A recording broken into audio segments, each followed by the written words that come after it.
Bien, buenas noches. Vamos a comenzar hoy vamos a revisar los temas de la unidad número 6, anteúltima del programa.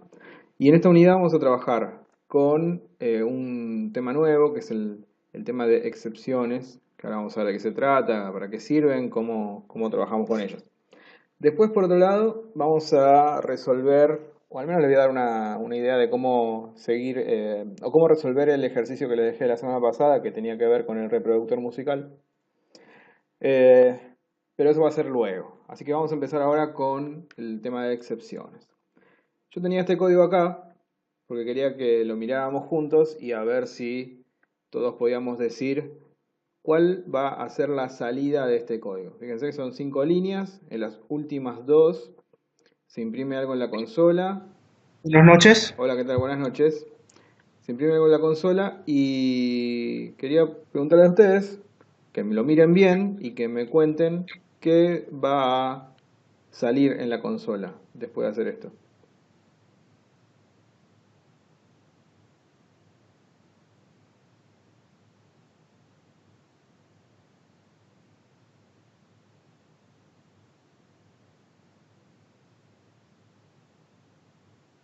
Bueno, lo que va a terminar apareciendo en la consola es, bueno, que se muestra acá, el 5 y después hola mundo.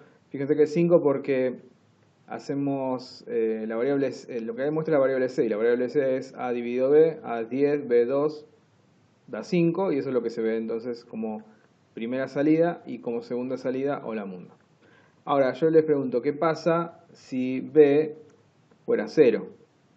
¿Cuál va a ser la salida entonces?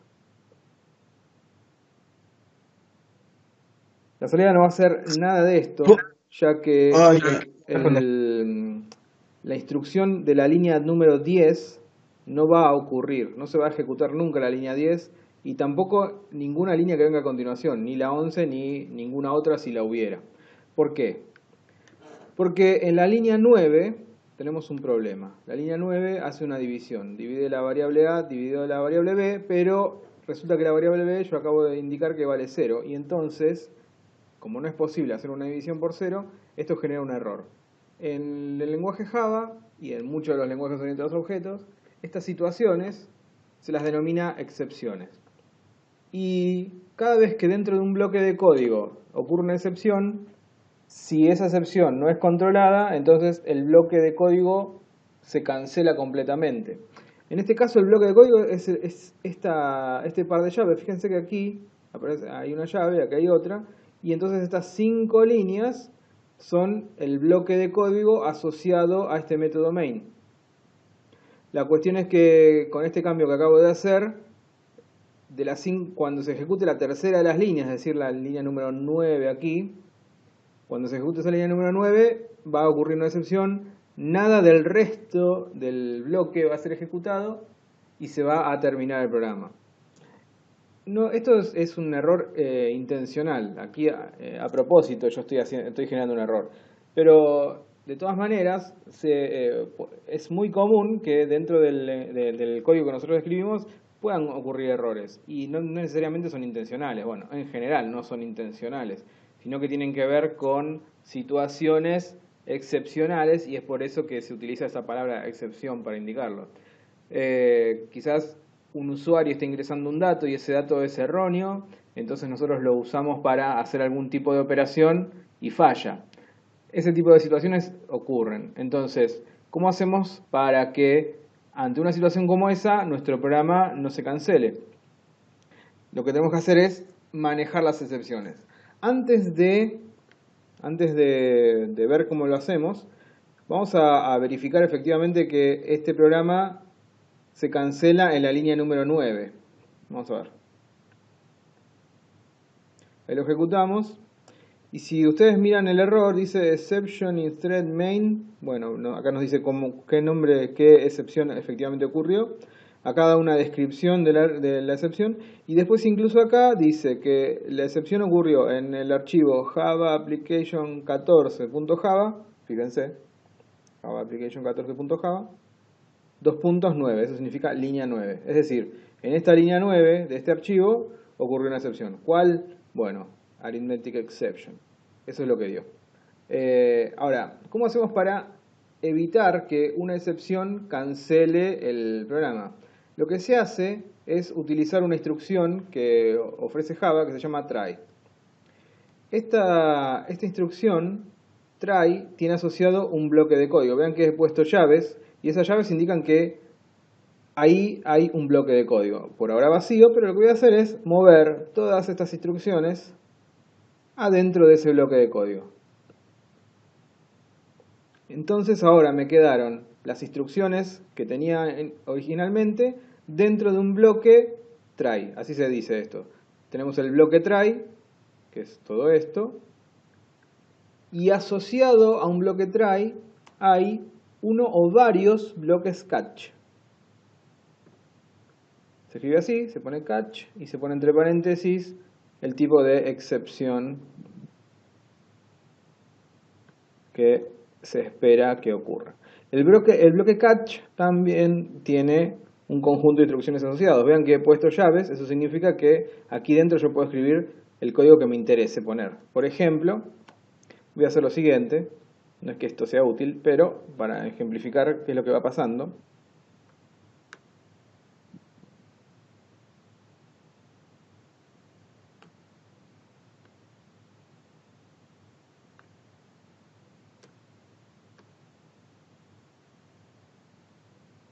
Entonces escribo así, ocurrió una excepción, y ahí termina el programa. Vean, el código original, lo que hice fue meterlo dentro de un bloque try. Y asociado a ese bloque try existe un bloque catch con un tipo de excepción aquí indicada, y dentro del bloque catch hacemos lo que necesitemos. Por ejemplo, vamos a hacer así.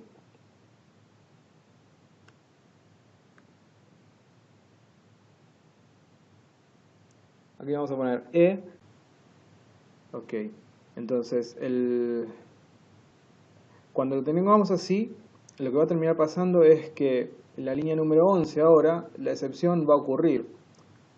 Eso no vamos a evitar que la excepción ocurra. Lo que sí vamos a evitar, utilizando un bloque try y un bloque catch, es que el programa no se cancele, no se corte. Lo que ocurre cuando dentro de alguna de las líneas o alguna de las instrucciones del bloque try ocurre una excepción, lo que pasa es que inmediatamente el código pasa al bloque catch y empieza a ejecutarse el bloque catch. El bloque try deja de ejecutarse, en este caso en la línea sería la línea número 11, dejaría de ejecutarse, es decir, ni la 12 ni la 13 van a ejecutarse, e inmediatamente pasaría a ejecutarse la línea 18, porque es la primera dentro del bloque catch. Algo que podemos hacer es lo siguiente. Si ustedes hacen clic en NetBeans, en otras herramientas habrá alguna otra manera de hacerlo, pero en NetBeans uno le hace clic aquí sobre el margen y aparece esto que se lo llama breakpoint. Eso sirve para conseguir que la aplicación se frene en una determinada línea y después ir avanzando línea por línea. Nosotros en su momento habíamos visto algo parecido cuando trabajábamos con PCInt, que podíamos avanzar paso a paso dentro de las instrucciones. Acá vamos a hacer lo mismo. Entonces, utilizando un breakpoint, yo puedo hacer lo siguiente en NetBeans. En otras herramientas habrá otras maneras de hacerlo, pero todas las herramientas soportan este tipo de trabajo o de interacción. Aquí puedo venir y poner debug project, y entonces comienza la ejecución. Está tratando de compilar todavía.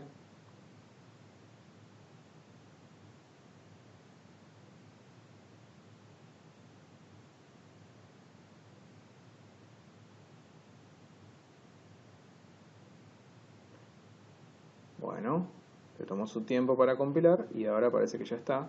Ahí está. Entonces ahora mismo la aplicación está detenida en esta línea.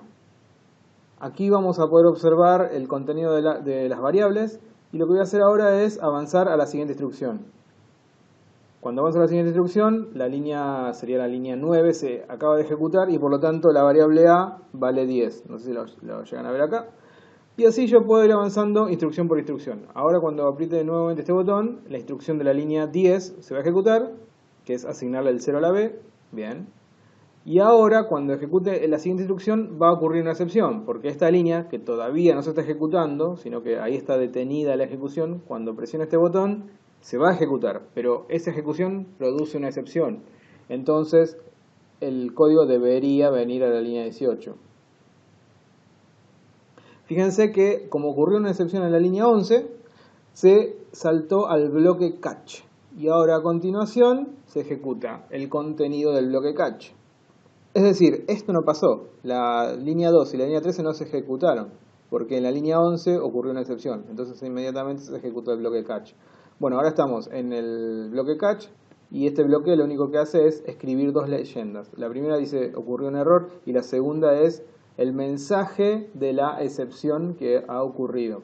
Bueno, vamos a correr acá, vamos a correr otra vez y ahí terminó el programa. Vamos a ver la salida.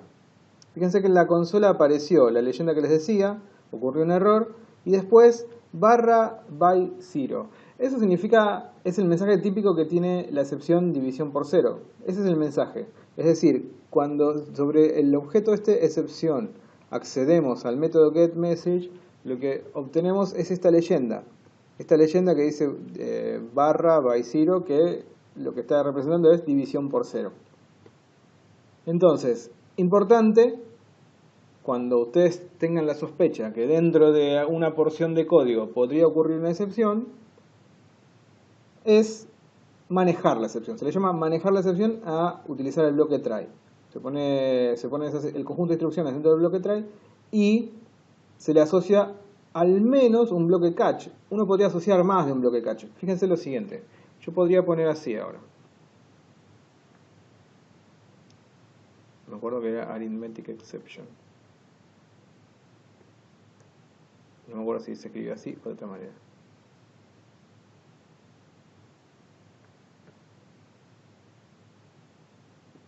No era así.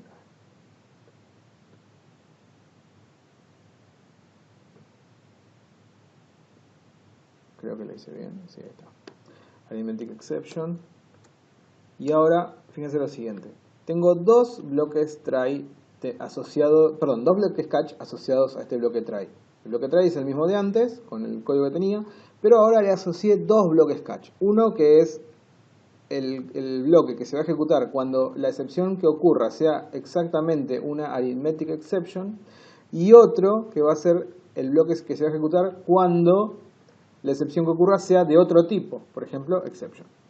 Entonces uno de esta manera podría ir, se le dice atrapando, uno podría ir atrapando excepciones de tipos específicos. Cada tipo de error que una instrucción pueda generar tiene sus tipos asociados, sus tipos de excepciones asociados. Entonces, cuando uno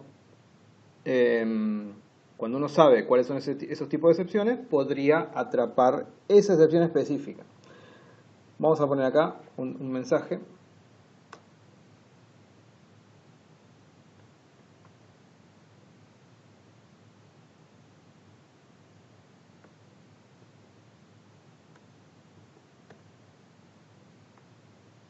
Así. Si volvemos a ejecutar el programa ahora, la ejecución va a utilizar este bloque catch y no este otro. Este ya no va a ser utilizado, porque la excepción que va a ocurrir en esta línea 11 justamente es una arithmetic exception. Entonces el bloque catch a ejecutar va a ser este, y este bloque exception no va a ocurrir. Vamos a correr el programa para ver cómo eso pasa. Entonces vamos ejecutando paso a paso. Esta instrucción debería generar una excepción. Y ahora fíjense que la excepción que ocurrió, como es justamente del tipo arithmetic exception, me ejecuta el bloque catch asociado a ese tipo de excepciones. Y es por eso que vemos este código. Van a ver que este no va a ejecutarse. Se ejecuta esa línea y se acaba el programa. ¿Lo ven? Esta línea 23 y 24 nunca ocurrieron. Y se terminó el programa. La salida dice error aritmético, que es el mensaje que yo había puesto acá. Entonces, uno podría poner todos los bloques catch que quiera asociados al bloque try y solo va a ser ejecutado el bloque que que esté declarado asociado a la excepción específica que acaba de ocurrir. Eso es importante o interesante porque entonces nos permite capturar excepciones diferentes y en cada caso hacer algo distinto. Si pasa una arithmetic exception quiero hacer esto así, pero si pasa otra excepción quiero hacer esto así. Eso se puede hacer. Y otra cosa que tiene el bloque try, que permite, es asociar un bloque finally. Eso es, al final de todo, al final del bloque, ¿no? Al final de todos los catch, uno pone así, finally. Y el bloque finally es algo que se va a ejecutar siempre. Siempre que el bloque try termine bien o mal y los bloques catch correspondientes terminen bien. Eso es importante porque si no, no ocurre el finally. Fíjense, voy a hacer así.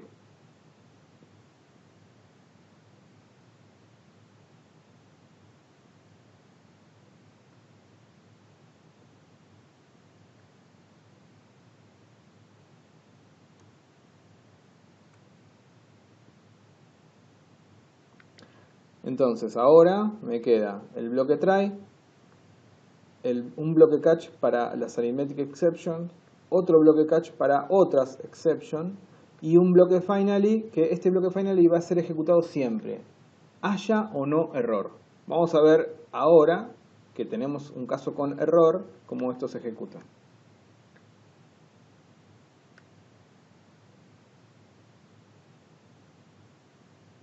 Esta línea va a dar la excepción, entonces ahí se activa el bloque catch adecuado para la excepción que ocurrió. Y después se invoca el bloque finally, ¿ven? Ahí está.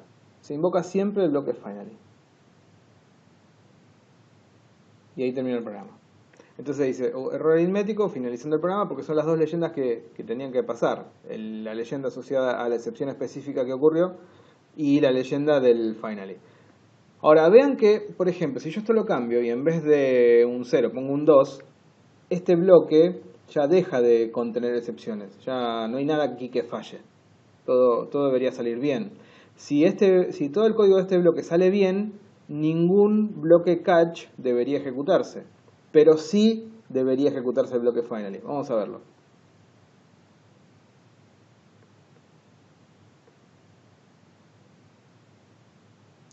Entonces ejecutamos esto así. Antes esta instrucción daba error porque b valía 0, pero ahora ya no. Ya no, porque b ya no es más 0. Entonces todas las instrucciones del bloque try ocurren correctamente. Y luego de que ocurrieron las instrucciones del bloque try, se ejecuta las instrucciones del bloque finally.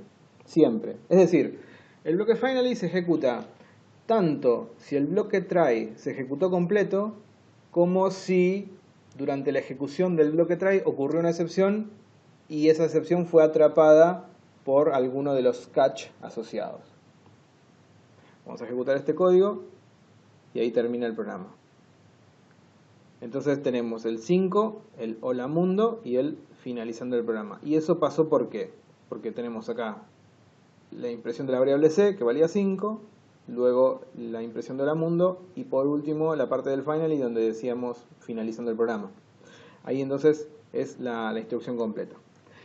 Eso entonces en definitiva es la forma de manejar errores o de manejar excepciones. Existe otra manera también, pero que es complementaria, que es indicar como parte de la firma del método qué excepción esto lanza. Por ejemplo, así. Lo que estamos diciendo de esta manera es que el bloque main puede, esto no es que necesariamente vaya a pasar, pero el bloque main puede lanzar una excepción de este tipo. O quizás también podríamos decir así, el bloque main puede lanzar una excepción del tipo arithmetic exception. Lo que estamos indicando de esta manera es, estamos dando información a la máquina virtual para que ella sepa qué tipo de excepción un método podría lanzar. Y entonces le damos la oportunidad a la máquina virtual de estar preparada para recibir algún tipo de excepción de esa clase. Esa es una manera de trabajar. Entonces es declarar como parte del método, además de ponerle un nombre, de decir qué tipo de retorno tiene, etcétera, indicar qué tipo de excepción lanza.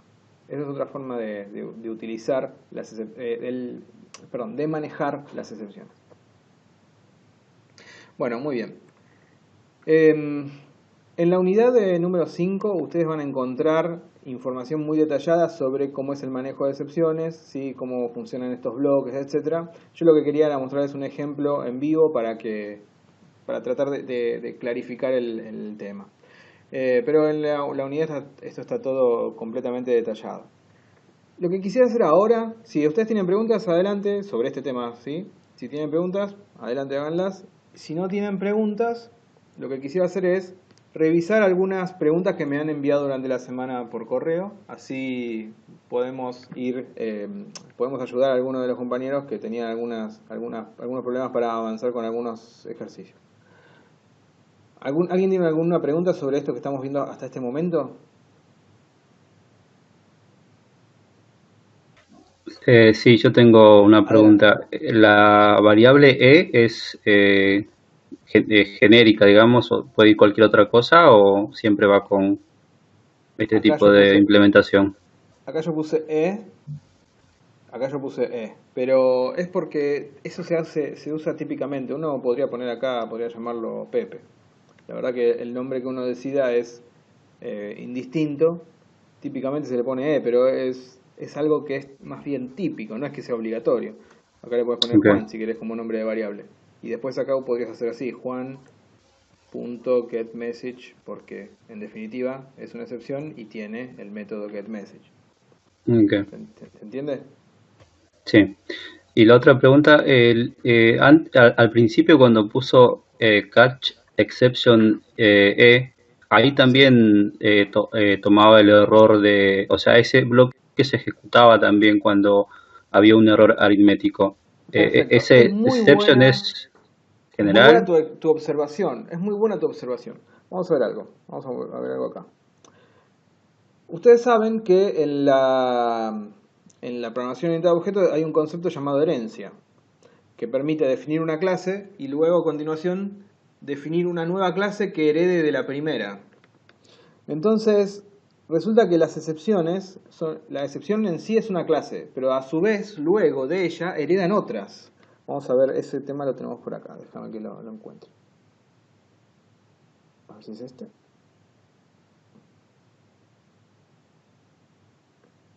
Déjame que encuentre el gráfico que le quiero presentar.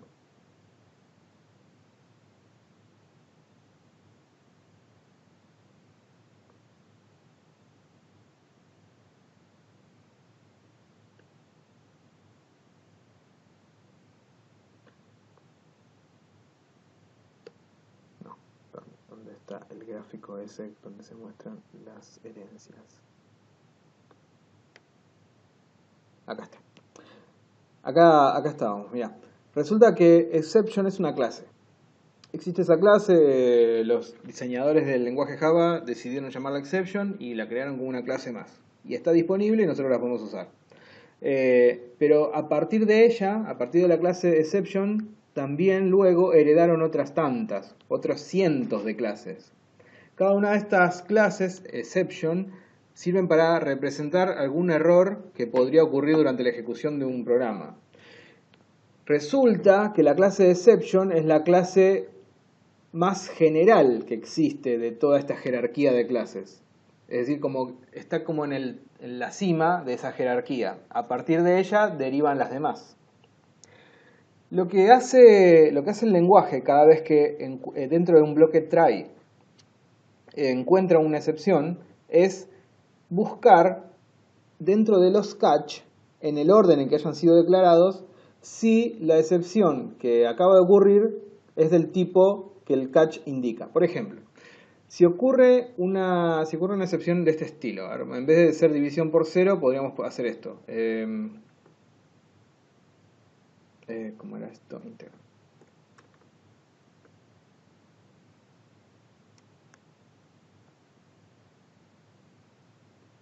Fíjate, se supone que este método lo que hace es transformar lo que yo le pongo acá, un string cualquiera, en un número. mientras que eso sea posible. Por ejemplo, es posible hacerlo así. Si yo hago eso, este método parseInt me genera el número 987, porque el string que yo le paso de parámetro contiene justamente un número. Pero si yo no le paso un número, hago así, entonces ese método parseInt genera una excepción. Cuando se genera la excepción, lo que hace la máquina virtual es, bueno, detecta qué tipo es la excepción, cancela, como ya sabemos, cancela el resto del código, no lo ejecuta, para allí. Y una vez que sabe cuál es la excepción, empieza a analizar cada uno de los bloques catch en el orden en que han sido declarados. Cuando encuentra un bloque catch adecuado para la excepción que acaba de ocurrir, ejecuta ese bloque en particular. Como la excepción que va a dar aquí no es una excepción arithmetic exception, sino que es una excepción del tipo invalid format exception, que es otro tipo, es otra clase, otra excepción, pero no es una excepción aritmética. Una excepción aritmética es una excepción que ocurre cuando uno intenta hacer un cálculo. Pero acá yo no estoy haciendo ningún cálculo, en esta instrucción yo estoy tratando de convertir un string en un número. Pero este string no es convertible, entonces me da un invalid format exception. Bueno, el motor de ejecución de este código reconoce la excepción que acaba de ocurrir y se fija si esa excepción es de este estilo, perdón, de este estilo no, de este tipo. Si lo es, ejecuta el bloque catch, pero si no, pasa al siguiente bloque catch. Resulta que por esta cuestión de la herencia, cualquier excepción, la invalid exception, la invalid format o arithmetic exception o cualquier otra, como todas heredan de la clase de exception en definitiva, lo que dice el entorno de ejecución es que es adecuado este catch para manejar la excepción. Porque dice, la excepción que acaba de ocurrir, ¿es del tipo arithmetic exception? Dice, no, no es. Entonces paso al siguiente. ¿Y esa excepción es del tipo exception? Y la respuesta es que sí, porque si bien específicamente esta línea 11, genera una excepción llamada invalid format exception, si bien eso es cierto, pero también es cierto que un invalid format exception es un exception. ¿Se acuerdan de esa regla para la herencia, no? Del es un. Es cierto que un invalid format exception es un exception. Entonces ahí se cumple la regla de la herencia y por lo tanto la ejecución pasa a este bloque. Cuando esto no estaba así, entonces había un único bloque para ejecutar. Lo que decía el motor de ejecución es, bueno, esa excepción que acabó de ocurrir ¿es un exception? Y la respuesta era que sí, porque cualquier excepción es un exception, porque heredan de ellas. Así que por eso es que se ejecutaba este bloque. Cuando yo lo especializo y pongo un bloque específico para la excepción, ese es el que ocurre y no el resto. ¿Se entendió el motivo? Sí, entendí, gracias. Sí, sí. Bueno, genial, genial, genial. Muy muy buena pregunta, porque me sirvió para explicar eso que no lo había hecho. Gracias. Bueno, si no quedan preguntas sobre esto, paso a otro tema. ¿Nada más? Bueno, me consultaron por el ejercicio de la unidad número 5, que había que crear la clase persona y decir que tenía nombre, DNI, etcétera. Así que quiero que trabajemos en eso. Lo voy a hacer rápido, no lo voy a hacer completo, pero para darles la idea de cómo sería el enfoque. Entonces,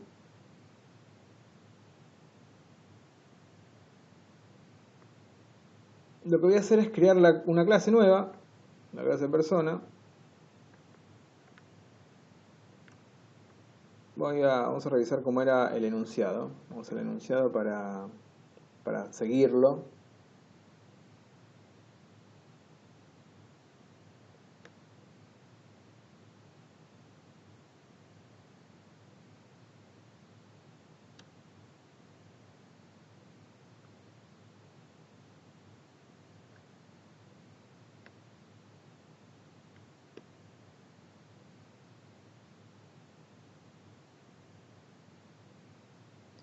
Bueno, acá entonces teníamos el caso este de la persona. Dice persona, dice, sus atributos son nombre, edad, DNI y sexo.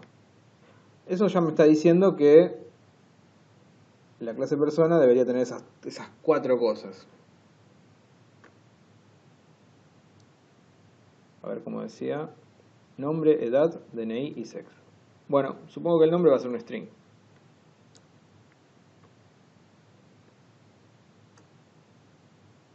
Supongo que la edad va a ser un int.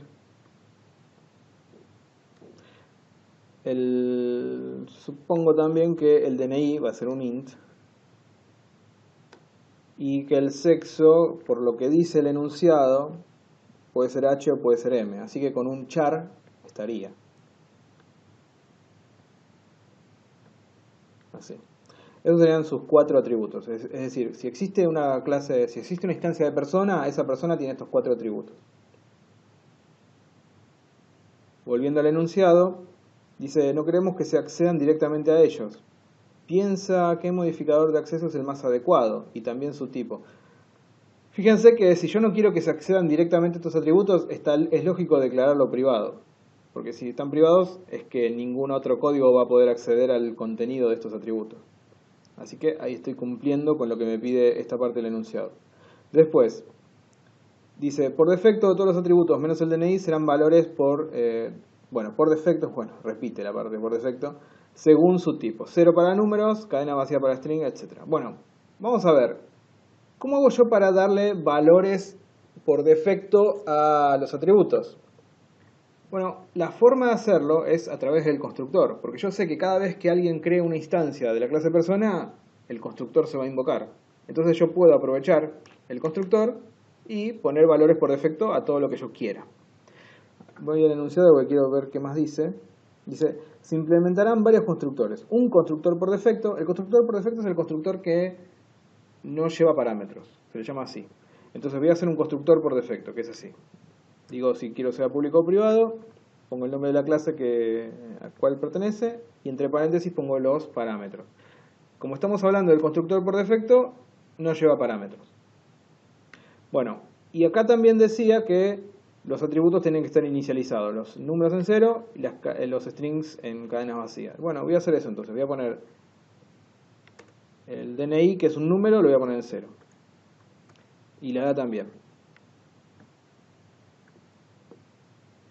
El nombre es un string, así que lo voy a poner por defecto en cadena vacía.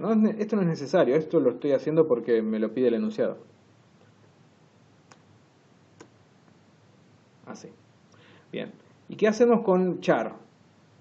Con el sexo. Porque el sexo debería ser... perdón, acá lo decía, ahora recuerdo, que por defecto el sexo por defecto es hombre. Un poco machista esto, pero bueno, es lo que decía.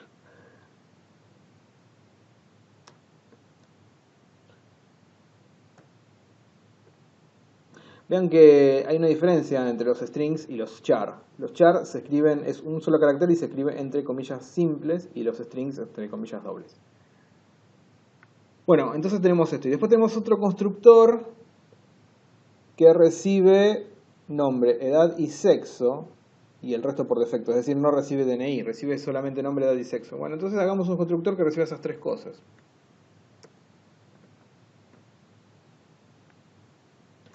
Nombre, edad y sexo.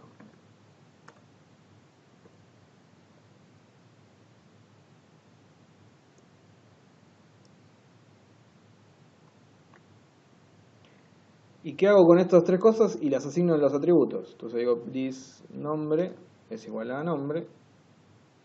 Y this edad.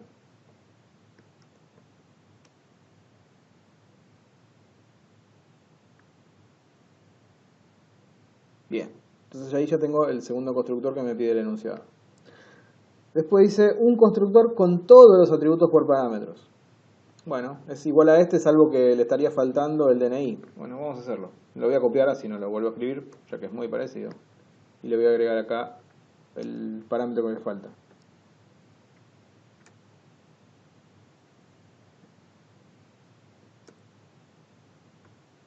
Así.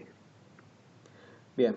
Y después dice que tenga un método el método es mayor de edad. Bueno, ¿cómo sé si una persona es mayor de edad? Porque tiene más de 18 años. Entonces decimos así, public boolean es mayor de edad.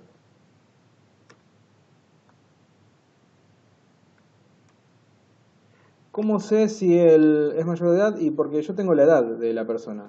Pongo this.edad y esto me devuelve qué edad tiene esta persona en particular. Bueno, yo digo, si edad es mayor o igual que 18, entonces es mayor. Retorna verdadero. Y si no, retorna falso. Ahí está. Si el tipo de retorno va a ser un verdadero o un falso, entonces el tipo de retorno del método tiene que ser boolean. Bien. Después, ¿qué más? A ver qué decía el enunciado. Comprobar sexo. Dice que acá se verifica que el sexo de la persona es correcto, porque en definitiva solamente admitimos H o M. Cualquier otro carácter, porque hay cientos de caracteres, no serían correctos. Los únicos caracteres correctos son H o M. Y en caso de no ser ninguno de ellos dos, usamos H. Entonces vamos a hacer este método, comprobar sexo, que le vamos a pasar de parámetro el sexo, y si eso funciona, lo dejamos. Y si no funciona, le asignamos H. A mí se me ocurre hacerlo de esta manera.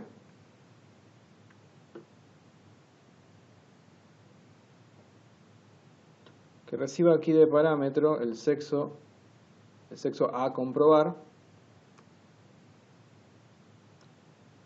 y que retorne también un char.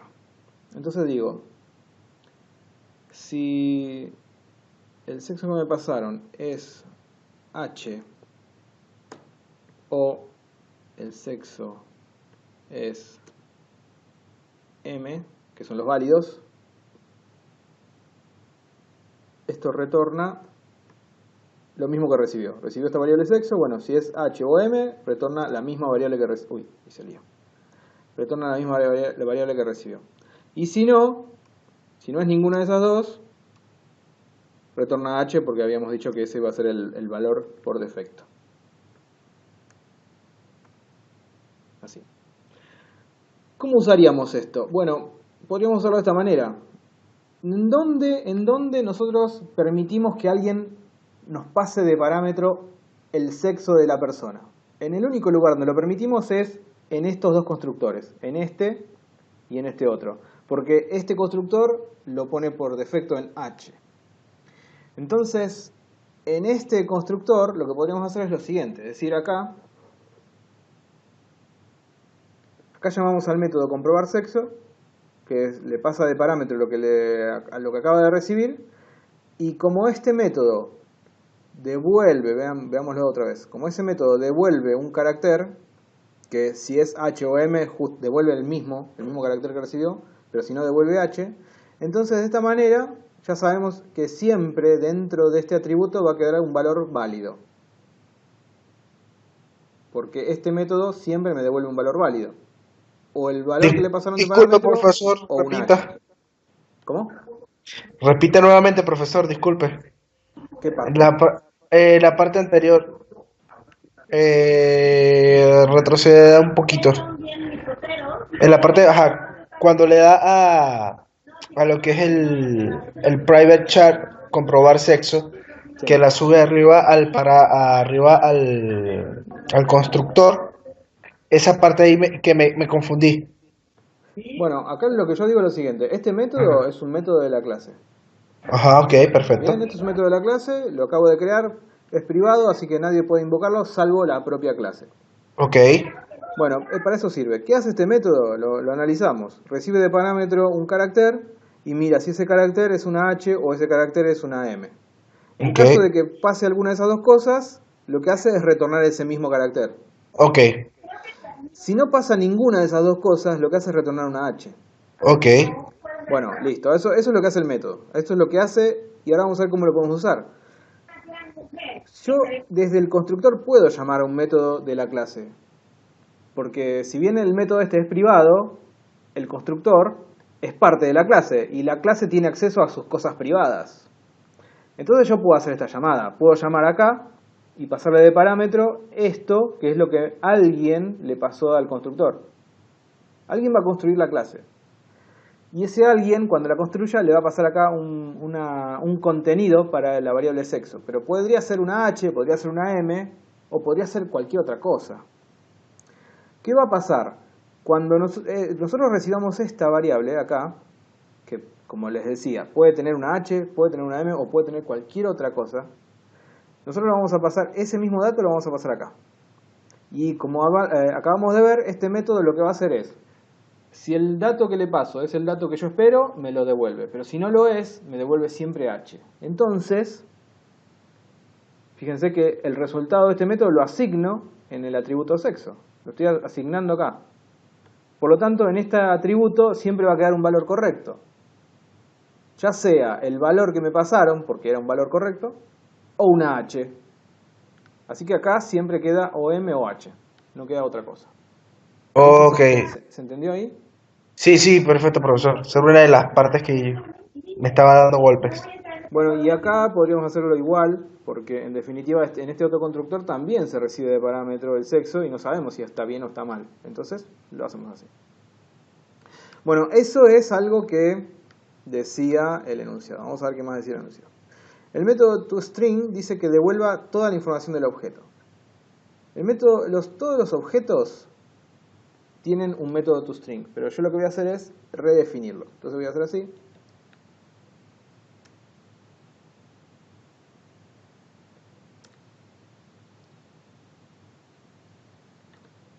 Voy a poner, ¿qué tenemos? Nombre, edad, sexo y DNI.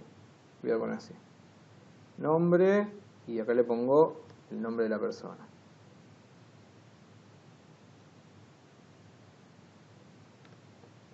Es decir, estoy tratando de armar una cadena que contenga toda la información de esta persona.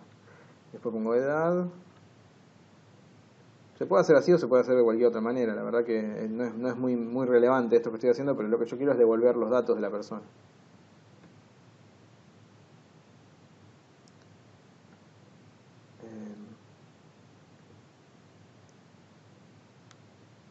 Sexo.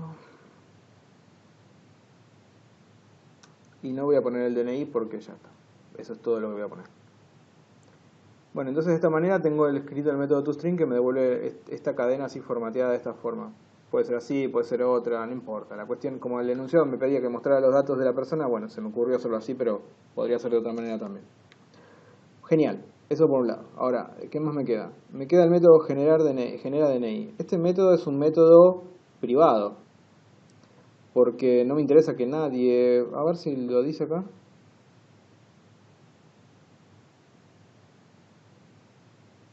Claro, bueno, acá no me dice si es privado o no, pero hagámoslo privado.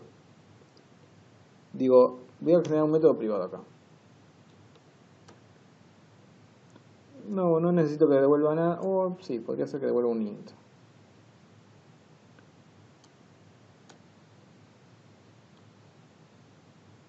Por ahora voy a hacer que devuelva un 0. No es muy útil un método que devuelve 0 en este caso, pero la idea es que el método exista, sea un método privado, nadie más lo va a poder acceder salvo la propia clase. Y lo que voy a hacer aquí... ¿Por qué no le gusta esto?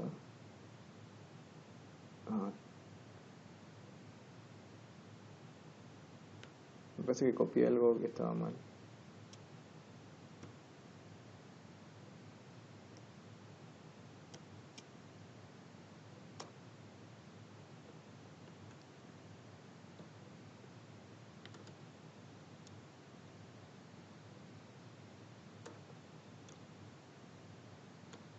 Así. Por ahora devuelvo un 0, después voy a cambiarlo y que devuelva otra cosa. Yo digo, si este método genera DNI, efectivamente me genera un DNI adecuado, entonces yo podría usarlo acá, en este constructor, porque este constructor no recibe un DNI, entonces me quedaría una persona sin DNI. En este constructor no hace falta porque ya se está recibiendo uno y se lo guarda, pero este no. Entonces yo podría decir acá, llamo al método generaDNI que se supone que me va a generar uno correcto. Algo así podría ser en este método.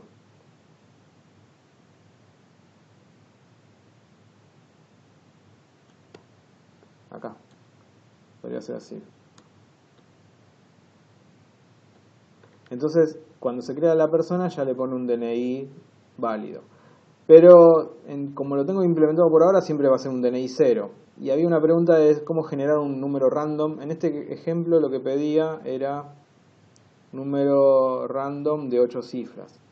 Bueno, si hablamos de 8 cifras, debería ser entonces... Debería ser, por ejemplo, un número así. Un número que vaya desde los 10 millones... Estoy tratando de pensar, ¿no? ¿Qué número tiene 8 cifras? El más chico de 8 cifras sería de 10 millones. Y el más grande de 8 cifras sería de 99, bueno, todos 9, ¿no? Sería el número más grande de 8 cifras que podríamos generar. El más chico sería 10 millones y el más grande 99 millones, 999 mil, etc. Ahora, ¿cómo hago para generar un número aleatorio entre esos dos números? No me acuerdo, pero Internet sabe todo, así que vamos a ver.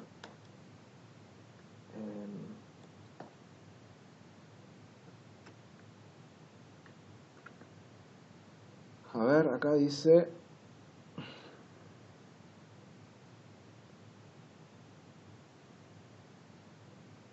Dice que usamos la clase random y nextInt. Dice 50 es el máximo y de 1 es nuestro mínimo. Entonces, al parecer, existe un método llamado nextInt que recibe de parámetro un número entero que es el máximo que va a generar. Entonces, hagamos esto. Yo estoy pensando ahora, si... A ver, ¿cómo decía esto?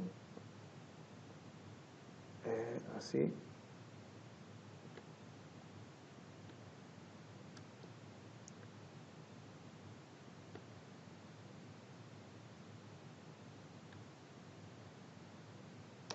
Si yo digo rand.next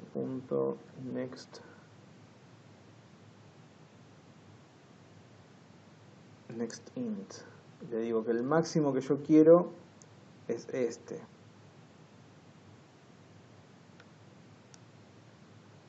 En realidad tendría que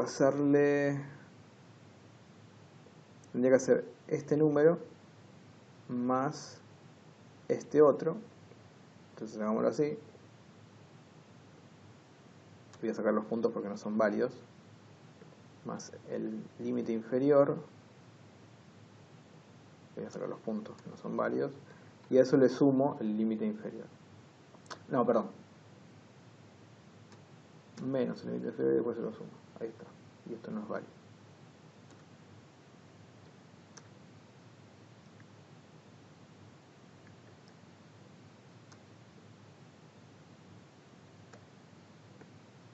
De esta manera estoy generando un valor aleatorio que va entre 10 millones y 99 mil... Perdón, sí, 10 millones y 99 millones. De esta forma. Como el nextInt siempre genera un valor entre 0 y el parámetro que yo le dé, lo que yo hago es, me voy al límite superior, le resto mi límite inferior y al resultado de un número aleatorio entre esos dos, le sumo nuevamente el límite inferior. Y de esa forma genero un número aleatorio entre estos dos. Con eso debería funcionar. Ahora, ¿cómo vamos a saber si funciona? Y hagamos una prueba. Creamos una persona acá y vemos cómo luce.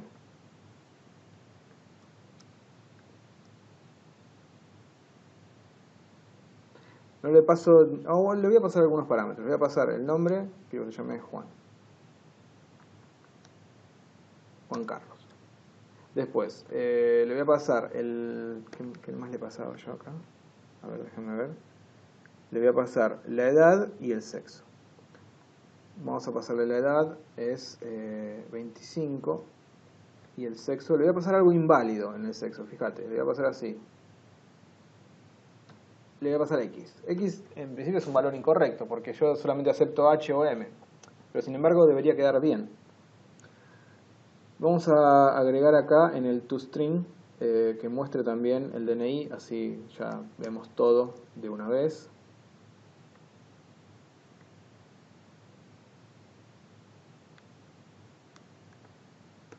Así.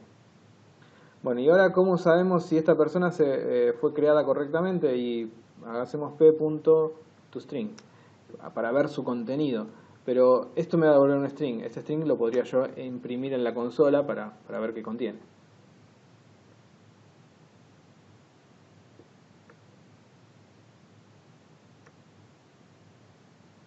Hago así. Y ahora veamos qué tiene. Se llama Juan Carlos, de 25 años, sexo X. Y entonces me dice, mira, nombre Juan Carlos, edad 25, sexo H, o sea, lo corrigió. Y en DNI generó este número, 11.608.000, bueno, etc. ¿Ok? Ese sería el ejercicio de la persona.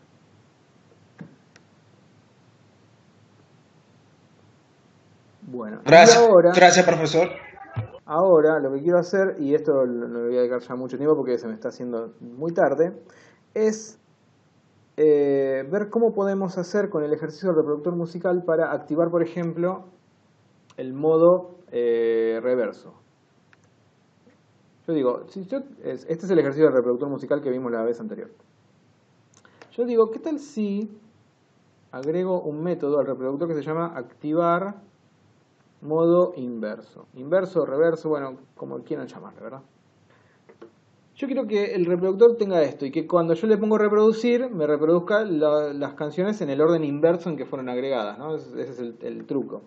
Si yo corro este código así, me muestra las canciones en el orden en que las agregué, es decir, Moonchild y The Evil That Men Do, que es el orden en que yo las agregué. Pero si yo antes del reproducir llamo activar modo inverso, a mí me gustaría que cuando le digo reproducir, las pase al revés. Entonces, vamos a ver cuál es una alternativa para esto.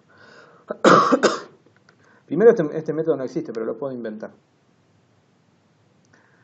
Entonces vengo al reproductor musical y acá le digo activar modo inverso. Y ahora vemos qué hace el activar modo inverso. Yo digo lo siguiente. A mí el método este de reproducir me gustaría no tener que cambiarlo. Porque siempre el método de reproducir es agarrar la primera canción, reproducirla y después seguir agarrando las próximas canciones hasta que se acaban. Siempre es así. Lo que eventualmente pasa es que dependiendo del modo de reproducción que tengamos, ¿qué significa tomar la primera canción? Quizás tomar la primera canción significa agarrar la primera de todas, efectivamente, o si activaran el modo inverso, la primera canción sería en realidad la última. Entonces, yo lo que propongo es que este código no cambie, que este código quede así como está.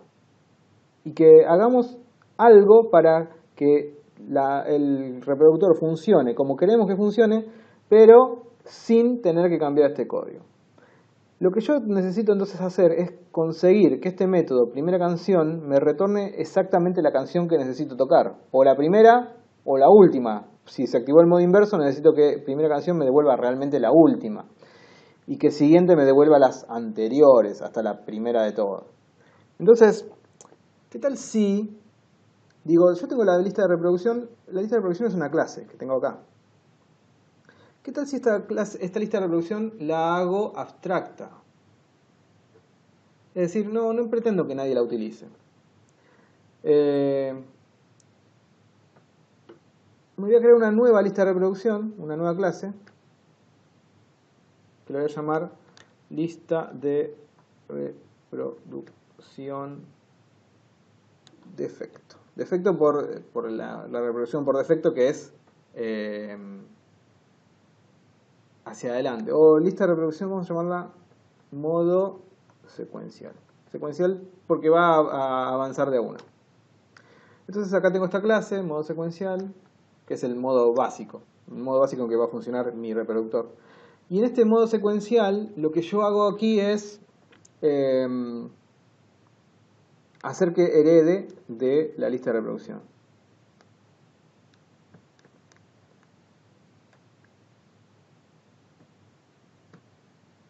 Digo, en mi clase va a heredar de la clase lista de reproducción y lo que yo voy a hacer es redefinir estos métodos, vean.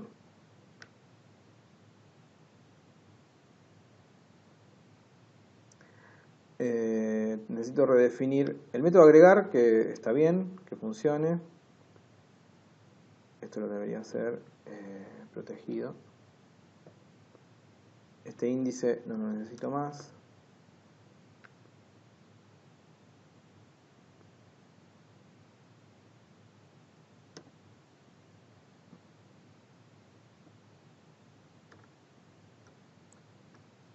Yo digo, mira, cualquier lista de reproducción tiene que tener sí o sí un método primera canción. Lo tiene que tener.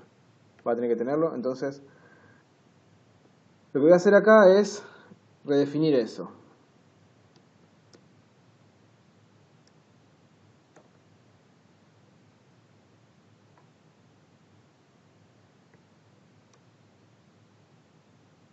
Me traje el código que me saqué de la otra clase, me lo traje acá.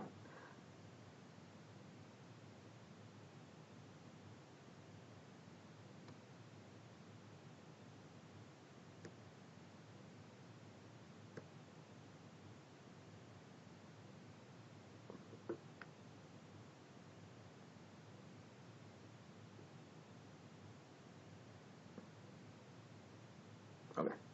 Bueno, otra cosa que una lista de reproducción va a tener que tener sí o sí es el método siguiente canción. Pero también lo voy a marcar como abstracto este método, porque yo no sé cómo el método siguiente canción debería funcionar. Porque en el modo secuencial sé que es la próxima canción, pero en el modo inverso es al revés. Entonces yo no puedo de antemano, o al menos no sé de antemano, cómo definir el contenido de este método. Por lo tanto, lo voy a dejar como abstracto. Y lo que voy a hacer es redefinirlo en la clase hija. Esta clase modo secuencial hereda de la clase de reproducción, o sea que es una hija. Acá voy a redefinirlo.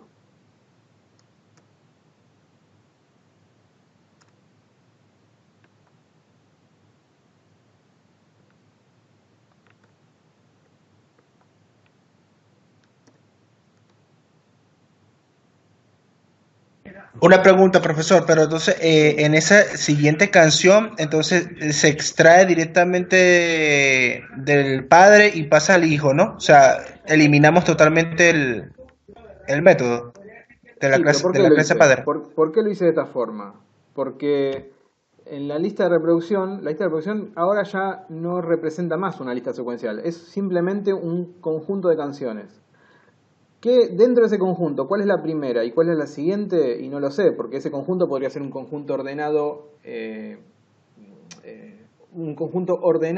secuencialmente o podría ser un conjunto ordenado inversamente. Entonces, ¿cuál es la implementación del método primera canción? La verdad que no lo sé. Depende de los hijos, depende de si va a ser una lista secuencial o una lista inversa. Yo no sé cuál es el comportamiento que el método primera canción debería tener, pero sí sé que lo debería tener.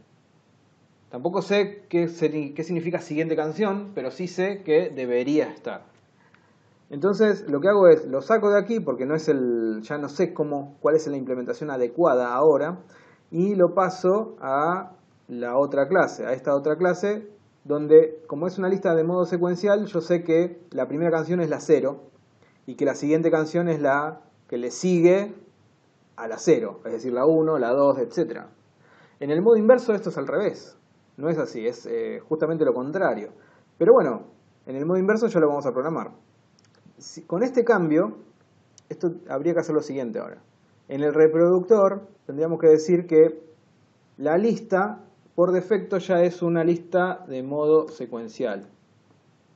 Es decir, por defecto el reproductor tiene una lista. ¿Cuál? Una lista en modo secuencial. Pero cuando alguien dice, voy a activar el modo inverso, lo que deberíamos hacer acá es crear una nueva lista. Voy a copiarme el nombre, no voy a copiar.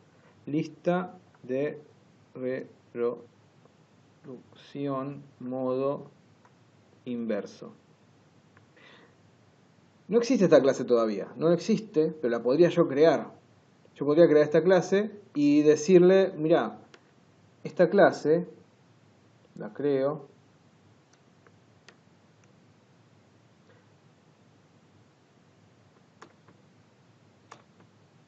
Y digo que es una clase que hereda de la lista de reproducción.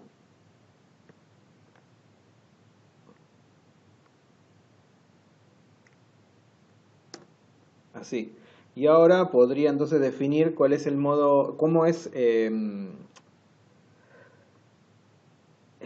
les quería decir? Cómo es la primera canción y cómo es la última, o la siguiente, perdón. Podría ser así. Public canción.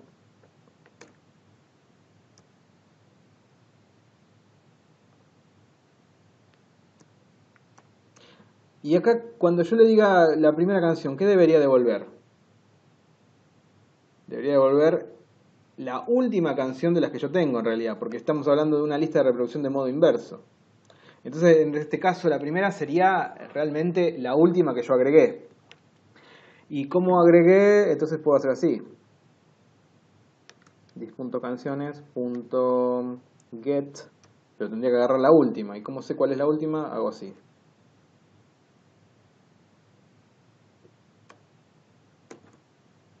Así. Esto devolvería la canción en la posición 6-1, es decir, la última. A lo que voy con esta estrategia de implementación es que yo podría entonces crear un montón de clases, listas de reproducción de distintos tipos, y lo que cada una de esas clases debería encargarse es de entender, cuál es la primera canción y cuál es la siguiente dada una canción. Entonces yo podría crear una lista que sea aleatoria, una lista que se repita para siempre, y así podría crear todo lo que yo quiera. Y lo único que tengo que hacer es definir qué significa primera canción y qué significa siguiente canción en cada caso. Y algo fundamental que termina ocurriendo es que este código no lo tengo que cambiar más. Porque al final reproducir una lista de canciones es tomar la primera canción de la lista y después tomar la siguiente hasta que se acaban. Esa es la estrategia para resolver un ejercicio como este. Si yo necesito en el futuro tener la posibilidad de seguir agregando comportamiento, lo que puedo hacer entonces es delegar ese comportamiento que yo voy a querer agregar en el futuro en una clase. Y luego, a la hora de necesitar agregar nuevo, lo que hago es heredar esa clase, la voy heredando todas las veces que necesite para ir agregando todo el comportamiento que voy necesitando. Esa es la estrategia que yo propongo acá al menos. Hay gente que lo resolvió con ifs. Acá en el método reproducir puse un montón de if. Si estamos en el modo aleatorio hago así, si estamos en el modo secuencial hago así, si estamos en el modo inverso hago así, etcétera. Y entonces quedó un método de reproducir bastante grandote, con un montón de lógica. Yo lo que hago es algo muy parecido, solo que me llevo cada una de esas lógicas que hubiera quedado dentro de un if acá, me lo llevo a una clase nueva. Me lo llevo a la clase modo secuencial, me lo llevo a la clase de modo inverso, me lo llevo a otra clase que todavía no la creé, pero podría llamarse modo aleatorio, y así me lo voy llevando a otras clases. Y en mi opinión es una forma mejor de organizar el código, porque tenemos separados los comportamientos y no tenemos un if gigantesco dentro de un método.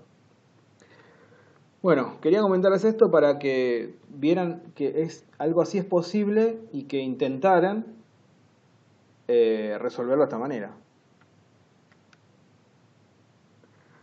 Bueno, no sé si les queda alguna pregunta o algo más. Si no, vamos a terminar por hoy.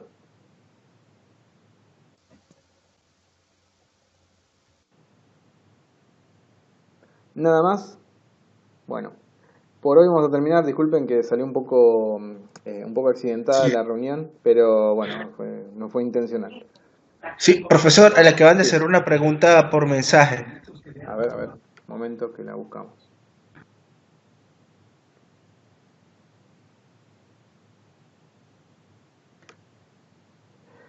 El ejercicio de persona y electrodoméstico pide usar constantes. No sé si entendí bien su implementación. Bueno, sí, vamos a revisar ese tema de constante. Para declarar, lo voy a declarar acá, pero ustedes entienden que se aplica de la misma manera en cualquier lado. Por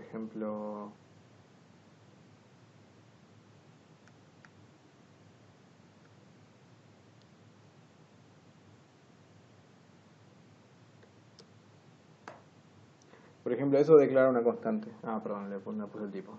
Así. Ahí, eso declararía una constante.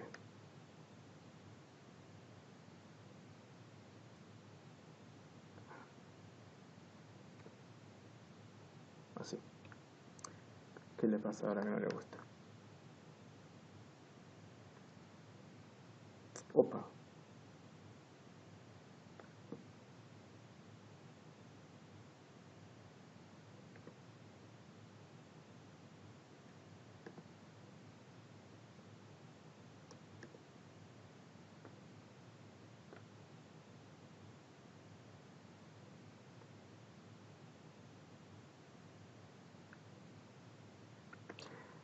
¿Cómo puede ser que no me acuerdo la sintaxis de esto?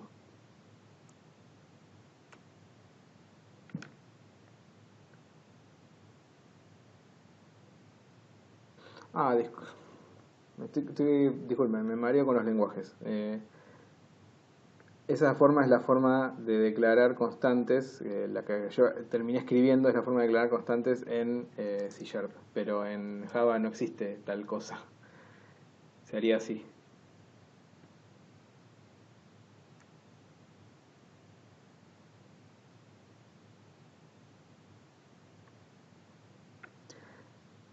Acá la forma para declarar una constante lo que hay que hacer es declarar un atributo final. Final significa que una vez que fue asignado el valor ya nadie puede volver a escribirlo. Entonces, si uno utiliza la palabra final y en la misma instrucción le da un valor, ya después no puede ser cambiado. De esa forma termina funcionando como constante. Porque la idea de las constantes es que una vez declarada con un dato, ya ese dato no puede ser reemplazado. Siempre de ahora en más va a ser eso. Entonces, la palabra final en la declaración de una variable permite que el compilador dé un error en caso que uno intente cambiar el valor una vez asignado. En este caso asignamos directamente el valor en la declaración, luego ya no puede ser nunca más modificado. Por lo tanto va a quedar de esa manera. Static para que pueda ser accedido desde cualquier parte del código, sin necesidad de crear una instancia de una clase o de un objeto para poder usarlo. Y public porque queremos también que pueda ser accesible. Podríamos hacerlo privado, pero solamente podría ser accesible por el código donde fue declarado. Quizás no es... Bueno, en algún ejemplo en algún caso podría ser útil. Bien, entonces ahí podrían ustedes declarar una constante. Es típico utilizar este tipo de nombres para las constantes. Vean que en general cuando uno declara una variable la declara en minúsculas y etcétera, pero bueno, cuando se utilizan constantes es típico utilizar este estilo de nomenclatura.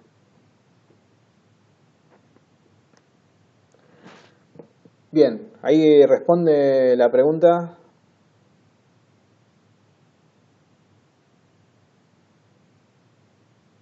Tengo el chat. Acá está. Perfecto. Sí, bueno, ¿alguna otra pregunta? Por los momentos no, profesor. Cualquier cosa le envío otro mail. Bueno, ningún problema. Claro que sí. A ver, hay alguien que está escribiendo. A ver si tenemos una pregunta más. Perfecto. Bueno, nuevamente les pido disculpas porque fue un poco accidentada la reunión. Gracias a todos y por supuesto que me pueden escribir y intentaré responder o por correo si es que no es demasiado complejo, o lo hablaremos en la siguiente reunión si lo amerita de esa manera. Gracias a todos, buenas noches y hablamos la semana que viene. Gracias, buenas noches. Gracias, profesor.